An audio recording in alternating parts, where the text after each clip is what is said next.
আসসালামু আলাইকুম বন্ধুরা, এটি হচ্ছে আমার পোষা ঘুঘু। এই জোড়া কুমিল্লা থেকে আনসালাম, আর বাকি যেগুলো আছে এগুলো ঢাকা থেকে কিনে আনসালাম আরও 4 বছর আগে। তো এগুলো কন্টিনিউ বাচ্চা দিত, আপাতত দেয় না। ওরা আটকা জায়গার ভিতরে থাকে, তো এর জন্য ওদের জন্য একটা বড় ঘর বানানো হয়েছে। ওদেরকে যদি দেখে ওরা কিন্তু খুবই কিউট, ওরা হাতের উপরে আসে।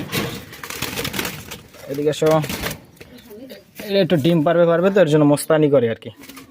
আচ্ছা, আর ওদের জন্য ঘর বানানো হয়েছে সেটা যদি দেখাই, এই ওদের জন্য এই ঘরটা বানানো হয়েছে। এটা কমপ্লিট হইলে একটা ভিডিও দিব। নিচে থাকবে হাঁস মুরগি, উপরে থাকবে হচ্ছে কবুতর, আর এই পাশটা আর এই উপরেরটা মিলেই থাকবে কবুতর ঘুঘু। এটার ভিতরে কবুতর আর ঘুঘু থাকবে। এই যে এটার ভিতরে কিন্তু বিশাল বড় স্পেস। এই যে এই পুরোটাই ঘুঘু থাকবে। তো ওরা হয়তো বা এই ঘরটা পেয়ে অনেক খুশি হবে।